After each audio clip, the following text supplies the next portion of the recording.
Hello, good citizens of the Sassyverse. Okay, don't pay attention to the laundry back there or those fingerprints on the wall.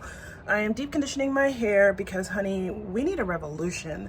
But it is Eclipse. I don't think this video will get posted until next week, I think, because I have so many things that I need to edit and post.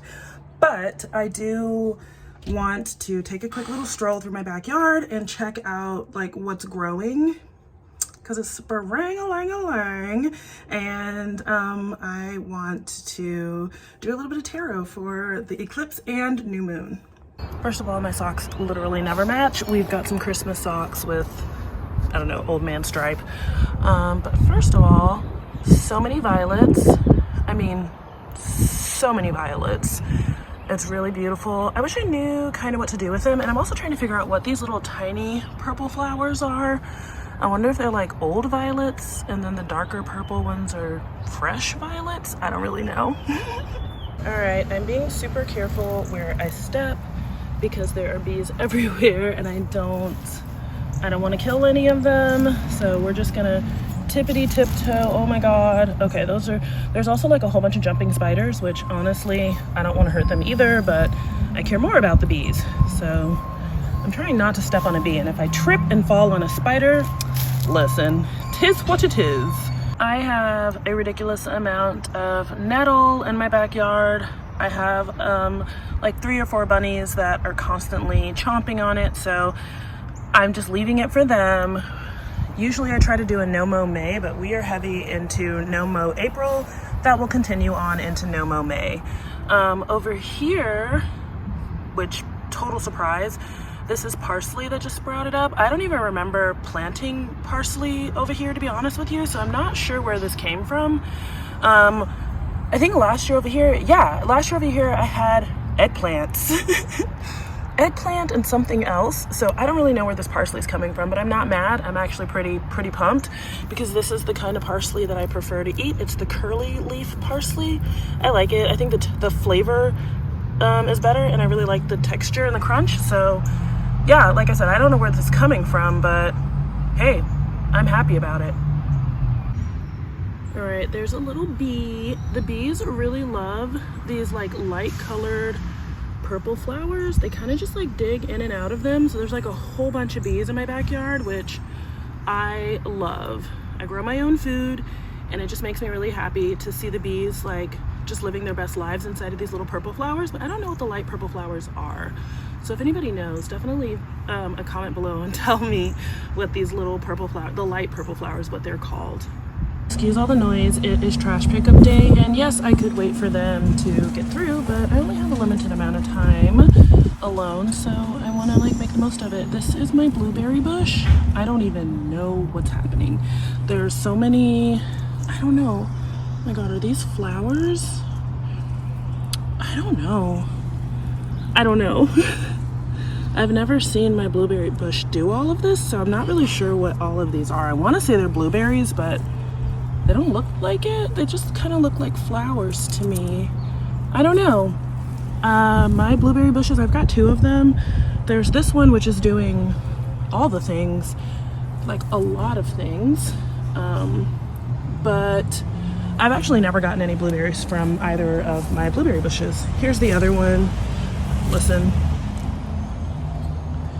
Depression hit, okay, and I did not clean up all of this at the end of gardening season, but this is my other blueberry bush, and there's like no sign of anything interesting happening on her at all. Like, she's just chilling, she's clearly healthy, living her best life.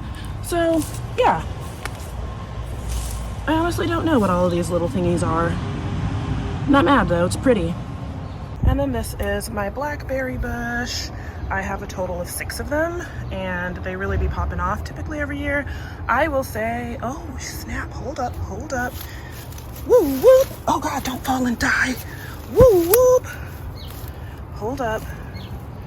Those are some flowers already coming.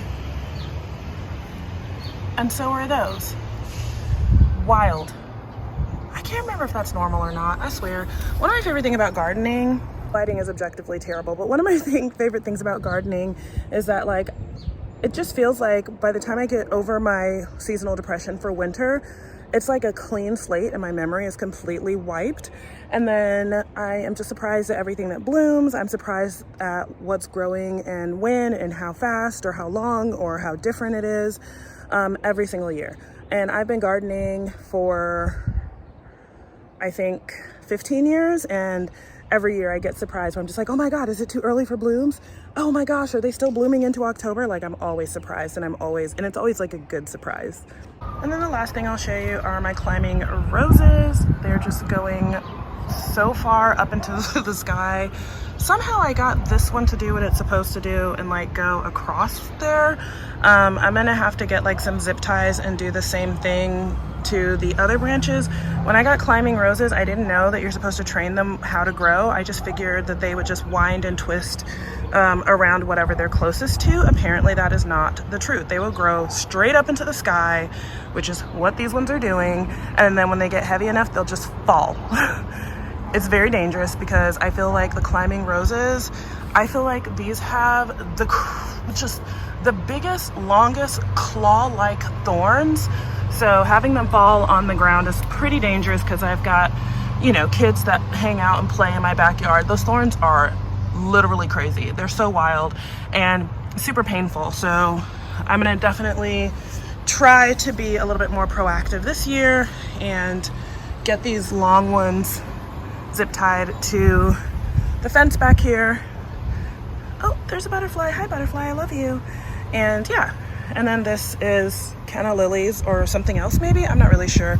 It's another one of those things that like wasn't there one year and then popped up last year unexpectedly. And yeah, I don't know. It's very interesting because sometimes I will have something not grow for like a couple years. I thought that canna lilies had to be planted every year. Apparently that's not the truth. They'll just blink, pop back up whenever they feel like it, I guess. I don't know. Usually here's where I put my tomatoes. But anyways, let's go inside and do some taro. Okay, we're back inside. Hands are not crusty, dusty, musty right now. They're freshly moisturized. I am going to be pulling cards from the Lightseers Tarot. I feel like the Eclipse and all of that is all about like relationships and walking away from things that don't serve you, some endings, but also because it's a new moon, it's also about like manifesting and like setting some really deep intentions. So I found this tarot spread on Instagram. I'll try to link the spread in the description box below, but let's get into some of the questions. So whenever I get a new tarot deck, one of the things that I really like to do is interview the deck, and some of the things is like, what kind of work are we going to be doing together? What are your strengths? What are your weaknesses as a deck? And this deck, the strengths are all related to relationships, and the work that we're doing together is also about like my relationships, regardless of whether they're romantic or platonic. It's just like relationships I know that's very loose, but this deck never fails me whenever I use it for relationships. Okay, so the first question is the card you've chosen to represent the change you want to bring about. So what change do I want to bring about? Uh-oh, there better be a good one. Oh my God, the Page of Cups. I don't know. Cups are usually like water sign emotions and stuff like that. That's very concerning. But again, this is about relationships, so we're just gonna leave that over here. Page of Cups. The next question is the most likely outcome if you make this change. What is the outcome if I do make this change? Six of Wands in reverse. That's concerning. Six of Wands is like a celebratory card. So I'm a little concerned that it's in reverse. I don't know what that might mean. The third question, what boundaries do I need to set during this change? Temperance. That makes sense. Temperance is all about like balance, and yeah, that makes sense. I feel like setting a boundary that has to do with like creating better balance in my life, regardless of whatever is going on, is always accurate for me. Number 4, what do I need to let go of to move forward?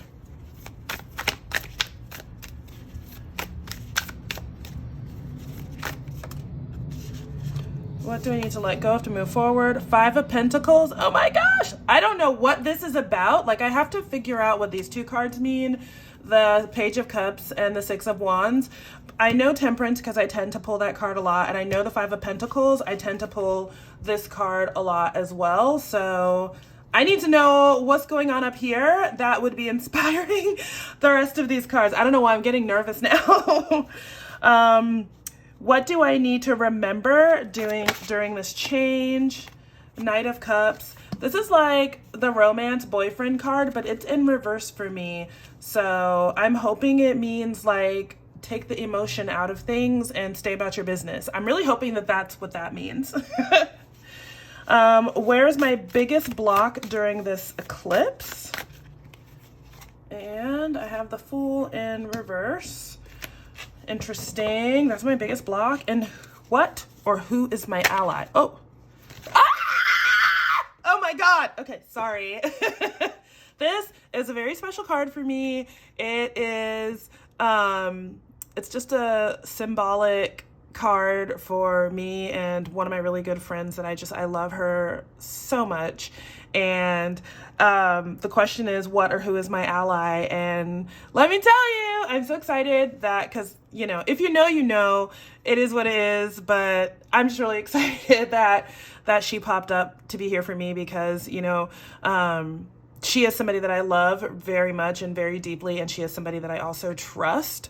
I don't trust a lot of people to be vulnerable with them, and so when going through massive, very serious changes, to know that somebody that I trust and somebody who's like stood by me through such hardships is going to be my ally in this next phase of changing, like to know that that's what's going on, it's like, yes, like there's a relief, because some of these cards were kind of worrying. Okay, I don't want to mess up my cards because my memory is caca and I don't want to forget what is what. So I'm kind of just going to like get my journal on top of the cards. They'll be okay. I just realized that I was recording in slow motion. I am praying to the old gods and the new that is not what the other video was, but in the event that it was, let me explain what just happened in case I have to explain it again. I just took a piece of black cardstock and I adhered it to my tarot journal because I really want to try and create an eclipse design. I think that this circle, at least to me, is a little bit too big because I like when the like rays come out the bottom. Although I feel like if I do anything too small, I may not. I don't know. I'm trying to think of how I want to go about doing this because I do want it to say solar eclipse or total eclipse of the heart. Okay, mission somewhat accomplished. We found some fish oil and I like this circle quite a bit. So I think this will work. Again, I don't really know what I'm doing. This could look really terrible, but like I always try to remind myself that like this is my journal. This is where I can experiment. This is where I can get it right, get it wrong, be excited, accept defeat. All of the above happens here. So I think this is kind of like just a quick little loose sketch of pretty much what I want. So for the surrounding areas, I think I'm gonna use these. I've never used the silver one before. Because I'm not really a silver type of girly. The only one that I use out of this entire collection, I only use this gold specifically. There's another gold in here too that I don't really mess with because I think it's a little bit too orange for me. But I'm gonna try and mess around with these. All right, I got a little bit of water here. I'm gonna put a towel down so that I don't potentially mess up my cards, but also so I have something to kind of like blot my paintbrush on. I don't buy paper towels because they're really bad for the environment. So I just have like some old torn washcloths and I use those for painting and cleaning up messes and such. These paints require so much water for them to kind of like start doing their thing. So I'm just gonna load these up with a bunch of water real quickly. This is like a cheap ass paintbrush that I actually think came in like one of the kitty, uh-oh, something fell. It came in one of the kitty watercolor collections or whatever, but I love this paintbrush so much. It's like one of my favorite brushes. I'm trying to remember what I saw yesterday because I watched the Eclipse, and I live in Louisville, Kentucky, and here we had like 98% visibility. So it was actually pretty good. So I know that the middle was definitely dark. I got that part. I'm trying to remember if this would be like kind of like silvery and then it turns gold going out, or if this is more golden and then it gets silvery going out. Let me go find a reference photo. That's probably the best way to go about this. Reference photo has been seen. Let's just do this any old kind of way and like live our best lives. I kind of always take that approach with things where I'm just like, oh, that's, you know, I want to be perfect. And then I'm just like, do I want to be perfect or do I actually not give a shit? Unfortunately for me, 9 times out of 10, I end up not caring. So there's that. I wish that I was the kind of person that like would be like, oh my God, I want to get it right and I actually care. But again, 9 times out of 10, I don't actually care. 9 times out of 10, I enjoy art when I'm not taking the art or myself too seriously. I also find that that helps me to get more into like my own personal style, which is more sketchy, lots of like mark making and lines and stuff like that. I think that that's kind of hard for me to like accept about my style. So I've got this ink and I'm not about to get a palette for it. I'm just gonna drop it on the brush. I'm kind of also somewhat chaotic when I do art sometimes. I don't know if I want to call it chaotic or lazy, so you can decide. But it's got an eyedropper on it, so it's not gonna, it shouldn't be too crazy. But I'm just going to rub it. Well, I'm gonna do that apparently. Just to see if I like a little bit of the white being mixed in with the silver, and I do, so that was obviously a good call. I'm gonna go into some of the like beams a little bit with this, but like it's not gonna stay there. And again, it doesn't matter if this is, I wish that yellow was more a color that I like, but it's really not for real. I also wish this was like more opaque. I feel like the other one is, the opacity is better, but I might just have a little bit too much water. My bullet journal is just about like getting my shit together, which super important, don't get me wrong. But it's definitely also one of those things where like if somebody judges me, I don't care, you know, because I'm just like, oh, well, like you don't have to like my calendar. It's a calendar. But like, I don't know, this is like more of a sacred thing for me. And it's like, it's almost like somebody being like, your healing journey looks stupid. And then you start to like second guess yourself, you know, especially I think that it's a very normal thing for people when it comes to topics and or experiences that are connected to vulnerability, for them to second guess themselves when people like kind of judge those things. And so I definitely had like some apprehensions about being open about my tarot journal on such a public platform, because I'm like, damn, you know, if people start coming for my practice or the way that I practice, I'm like nervous about how that might impact my capacity to show up in a way that like works for me. Okay, I'm gonna tell you right now, if I have some black glitter paper, that's about to be the circle in the middle, because I keep going like making the circle smaller on accident, and I want the circle to be like more crisp. I have noticed that like social media is so intense lately, like with people's like opinions, and I'm just like, dang, can y'all like go get a job or a hobby or like therapy? Like, it's just social media. Why are you guys like barking and fighting and going crazy in the comments? Like, I don't know. That's just not for me. You know, I get it. Some stuff is super serious or whatever. And I used to be like one of those people spending hours in the comments. So maybe it's just an age thing where I'm just like, that isn't going to help anybody and it's not going to change anything. And since like it's not serving me or other people truly, then there's no reason for me to be that invested in it. See, I love this gold. I feel like the gold is doing what it's supposed to do. All right, how are we feeling? I'm in the middle, but I think I'll feel better once I like put a few more layers down and get it looking a little bit more opaque. And once I fill in this circle again, I think I'll feel better. Also, admittedly, you know, I'm just winging it quite a bit here. So that could also very much be the issue, is that I don't know what I'm doing. But I don't know. does anybody else like kind of enjoy not really knowing what they're doing? Like for me, when I don't know what I'm doing, it makes me feel very free and kind of like excited, because then I don't have to worry about perfectionism, because like I've already accepted that I have no clue what I'm doing. Like who knows how this is going to turn out, you know? Whereas I feel like when I do know what I'm doing, I feel so much pressure to do it the right way and to not make mistakes. So I wonder if anybody else has that experience where, like, when you know better, you should be doing better. And to me, that's just perfectionism. Well, I want to try the thing. No.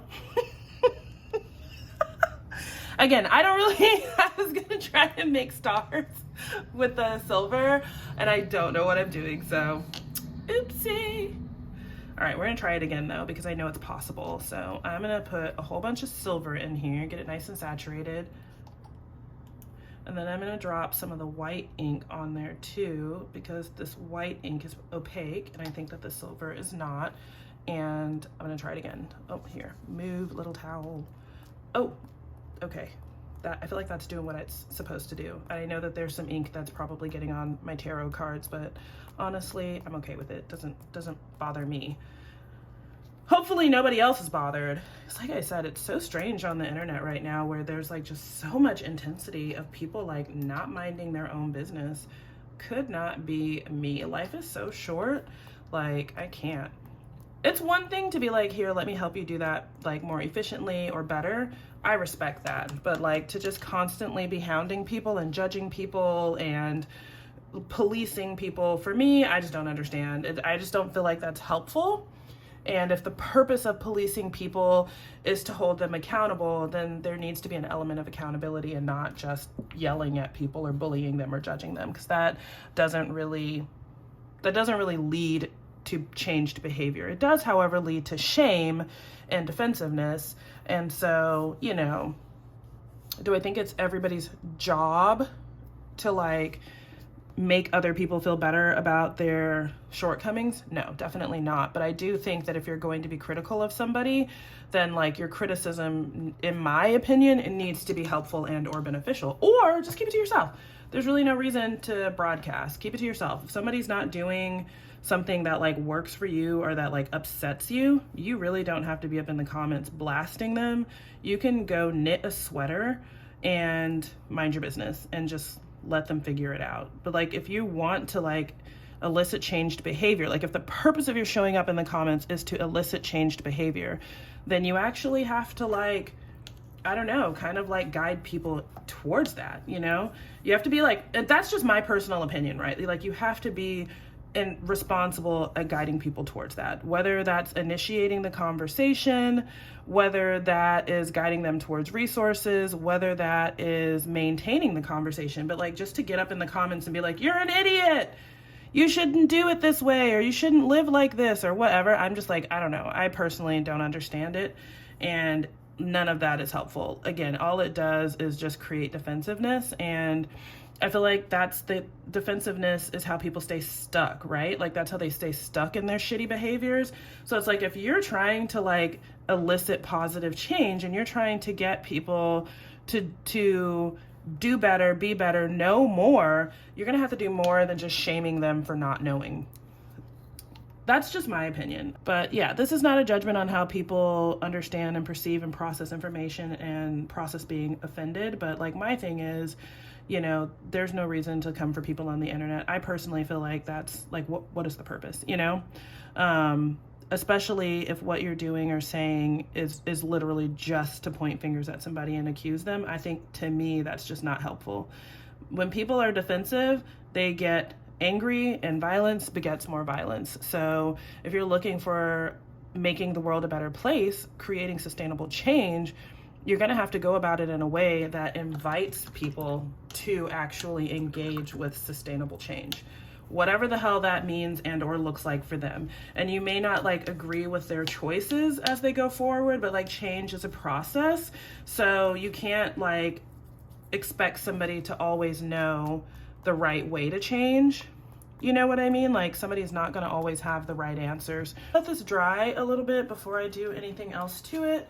I found my black glittery paper and I drew like a circle on the back of it. So I'm gonna cut that out, and I really hope that it's like a good size circle to fit inside of here. You know what I mean? Because I obviously went into the circle quite a bit. So also, I don't know if I'm gonna like the glittery paper. So I also have like the same black paper from the background. It's all good. Do we like that? I feel like I kind of do. I'm not gonna lie. I don't hate it. Hold on. I'm just gonna like probably regret having put it right on there because this is not dry, but I just need a better like eyes on. Yeah, I definitely like the glitter. Cool. That makes me happy. Okay. So I'm gonna finish letting this dry a little bit, and I'm gonna move this stuff out of the way, and I'm gonna start writing down the prompts and the cards that I pulled and kind of like what those messages mean. Just realized that maybe it won't stick because some of the paint is a little bit wet. We're gonna make this work though. Do you hear me? Sheer stubborn will. Get on there. I do not hate that at all. I kind of like it a lot. So I'm pretty pumped with it. And since this is my journal, I declare it a win. I'm gonna let the rest of this dry before finishing up the title page, but I am gonna go over here and start like working on this page. Now, I need balance, and I don't wanna have like a plain white piece of paper over here, and then this is like so dark and like has like so much going on. So I think what I kinda wanna do is maybe like layer like just some paper and stuff like that over here a little bit, right? What do we think about that? Just like give it just some layers, and then I can use a blank piece of bullet journal paper just to write things out, and then I'll have to paste everything on top, which does not bother me personally in the slightest. So now let's journal. For journaling, I usually use the guidebook that comes with the deck, but I'm just gonna be honest, I don't really like the guidebook that comes with the Lightseer Tarot deck. I feel like it just doesn't give me enough. So I rarely use that book. I have an entire list of tarot essentials on my Amazon storefront too, so that's also going to be linked in the description box. I'm overthinking it, so we're just going to start with a brown marker, and I can always change it if I don't like it, but let's start with the card you've chosen to represent the change you want to bring about. The card that I chose is the Page of Cups, so I'm going to take note of that here. So keywords, because we're not getting super deep into any of this right now, that'll come later for like my own personal private journaling. But the keywords for the Page of Cups are love messages, which insane. Playfulness, which I definitely do want to manifest more opportunities for playfulness in my life, and emotional intelligence. So that's pretty much how that works. And then I'll cut this out and I'll put it on here, but I'm gonna go ahead and journal all the other cards really quickly first, and then we'll do like a recap of what I think is being said to me. I now regret using this cute little sun and moon thing because I really like it, and you can't really see it because all of this is just going to go on top of here, which is fine. I didn't want it to be like a plain white page. I think I am going to cut these out, like cut around the letters, the words, and the notes and stuff, because I think that I like that better. So the first prompt was the card you've chosen to represent the change you want to bring about.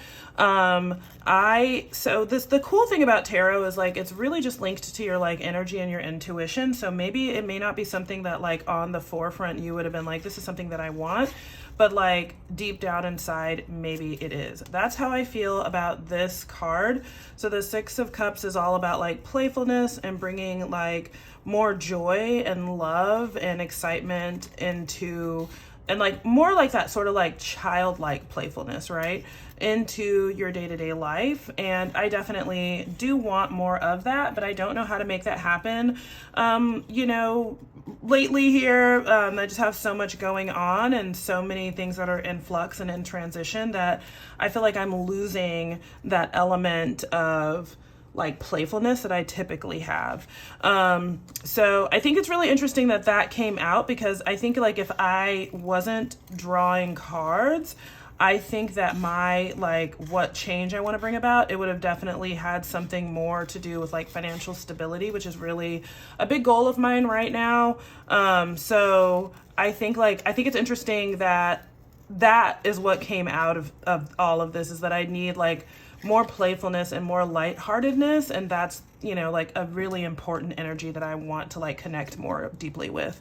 The most likely outcome if I make this change, is the Six of Wands. The Six of Wands in reverse. So this one is kind of interesting to me also because it talks about like delayed success, but the delay is only temporary. So basically, if I want to introduce more playfulness into my life, which I do, because I feel like I need that, like on a mental health and emotional level, I need to lighten up and like have more playfulness and more joy in my life instead of being like stressed about money all the time and like stressed about like things that are going on in my life. It just means that like the success that I want to experience, which ultimately for me is financial stability for me and my kids, it just means that that's going to be delayed. So that kind of sucks a little bit. Boundaries needed during this change. So this is just about temperance is the card that I pulled, but that's about balance, moderation, and harmony. I think for me, the most important thing about that is moderation. I tend to be an all or nothing kind of person. And so having to lean into moderation for me is a huge boundary where, you know, I might want to eat out 5 days a week because that something tastes really good and I'm getting all kinds of dopamine hits from the food, like my favorite foods, versus saying, hey, we can eat out twice this month so that I can actually, you know, have money for other things. And so that sort of like playfulness and like sort of like adventure and the spontaneity that I want to have in my life, I really think that it is going to require moderation and balance. Unfortunately for me, the moment that dopamine hits, I'm just like, gimme more, gimme more. So I'm trying to work on that because obviously that is not, like, I can see why feeding into the playfulness and the adventure and the joy is definitely going to set me back from my like ultimate goals of financial stability, because capitalism, it's like eating us all alive. Nothing is free, unfortunately. And so maybe the challenge there is to figure out what kinds of joy that I can engage in that is free. What do I need to let go of to move forward? Ooh. So in my notes, I just put release because this is like a classic release and retain question. So release and retain, it can mean something that you need to hold on to or something that, or sorry, release. I read that super backwards. Sorry. Release and retain. Release can be something that you need to let go of, that you need to stop focusing on, that you need to reframe in your mind. But it can also be like more literal in terms of like bad habits, people who are not serving your highest good, literal physical clutter and baggage and whatnot in your shit. So whenever I think about release, it's not necessarily what do I have to get rid of. It could be a lot of things that's more like metaphorical, like what is taking up all of your time, your energy, and your focus? Like what are you completely sitting here brooding about that's stopping you from moving forward? And for me, I pulled the Five of Pentacles, which I told you I've gotten quite a bit. It's a scarcity mindset, and it also is reflective of financial depletion. So basically, this is the message here with the Five of Pentacles is that you're focusing on so much on what you don't have that you can't get to that place of like abundance. You can't get to the place you're trying to go. You also can't recognize the resources, the support, and the abundance that you actually already have surrounding you. That I am super guilty of. Whenever my shit feels like it's out of whack, the first thing I want to do is hide. The first thing I want to do is make sure that I'm not going to bring anybody down or bum anybody out with like my shitty energy. And so I isolate. I don't talk to anybody. I don't go out and do anything. I'm just realizing that that's like so bad for me. And it's also a really bad like example for my children. So I'm trying really hard to like not do that as much anymore. And I think like this tarot message here is like a big reminder for that. I really want the sun to show, and I'm pissed that it's not gonna. It's fine. What should I retain? Now, retain could be literal, right? Stuff that you want to keep, stuff that you want to hold on to, people that you want to keep. It could also mean behaviors, thoughts, and practices to continue. And then also there's the metaphorical part where it's like, what do you need to be continuing to focus on? What do you need to continue to put energy into? What do you need to continue to harness and or manifest? So for here, mine is very interesting. Oh, hold up. I didn't write this down right. Either that or I accidentally cut it off. Shite. So my Knight of Cups was in reverse. Let me just put that little R on there because that's really important.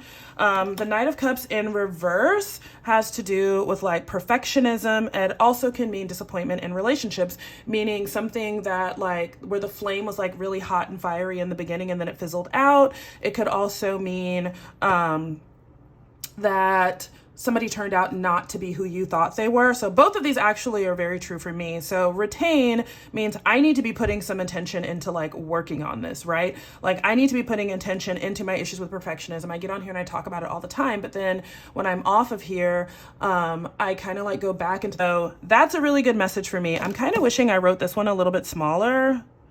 I'm gonna change this one. I'm gonna do this one again to make it smaller so that it'll fit better. I also fixed that one. Listen, I just gave you guys the whole speech of a lifetime about perfectionism, and I was just like, no, we're doing that again.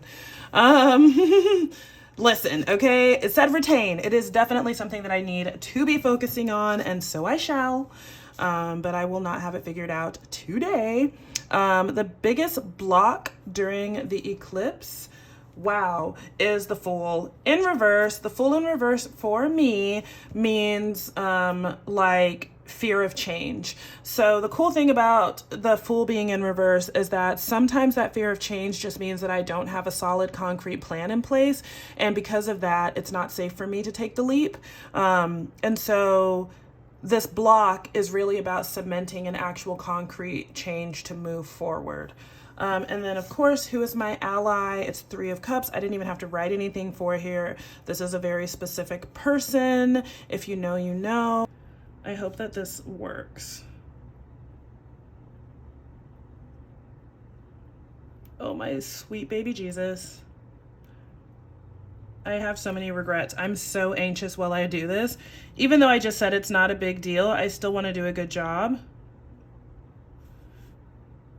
Oh my gosh. Oh. Shout out to the people who make this look so easy. It's obviously not me. Oh my sweet Jesus. I don't know what I just did, Lord. All right. This is supposed to be an A. Again, I can tell that I'm like not holding the brush in a way that makes any sense, but I also just don't really know how else to hold it. Okay, I don't hate it as much as I thought I would, but let's see if we can connect these. Do I like it? No, but am I gonna go with it? Yes. So April, just very slowly here. And then it was the 8th. And I don't know if this is gonna fit. I'm very nervous that it's not. But I like the way that it looks. So I'm praying to the old gods and the new that it will fit. I'm gonna cut it out, like cut all the way around it, and then try to put it in this bad boy. And here she is. She's all done. So cute. I just want to like lift up this page a little bit so that you can see what's going on over here. There's a little bit of a glare because my ring light is right over there. So here we go. I'm super excited. I love how this turned out. And who is my ally in all of this? Three of Cups. That is my baby girl, Aventurine. If you know, you know. I'll link all of her information below because she's really wonderful. And she also has a Ko-fi shop where you can book tarot readings for the new moon, the eclipse, all of those good things, and I highly, highly, highly recommend. She's taught me so much about tarot. She's a wonderful teacher, and so if you're interested in any of that, I'll have all of her information for you below. Thank you for watching me do my little tarot spread and set up this in my tarot journal.